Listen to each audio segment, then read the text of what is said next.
नमस्कार मित्रांनो, तू ही रे माझा मितवा या मालिकेच्या 3 डिसेंबरच्या भागात आपण पाहणार आहोत. ईश्वरी आणि तिची ताई फोनवर बोलत असतात. त्यावेळी तिची ताई ईश्वरीला म्हणत असते, मीच सांगून टाकणार आहे जीजूंना की तुला ते खूप आवडतात. तर लगेच ईश्वरी म्हणते, तू त्यांना काहीही सांगायचं नाही आहेस. आता त्यावेळी अर्णव मागे असतो आणि तो लगेच म्हणतो, काय सांगायचं नाही आहे. तर यावर आता ईश्वरीला अर्णवला काय उत्तर द्यावं हे काही सुचत नाही.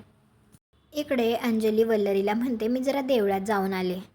तर लगेच वल्लरी तिला म्हणते, तू कशाला जातेस? बळजबरीच्या सुनबाईंना सांग की. नाहीतरी त्यांना कामं कुठे असतात. त्यावेळी आता ईश्वरी तिथे आलेली असते. तर ती लगेच अंजलीला विचारते, काय झालं ताई? तर अंजली तिला म्हणते, आपल्या देवघरातला निर्माल्य गोळा करून देतेस का? तर ईश्वरी म्हणते, हो मी आलेच, तुम्ही बसा. तर आता अंजली खाली बसते आणि ईश्वरी तिचं काम करण्यासाठी आलेली असते.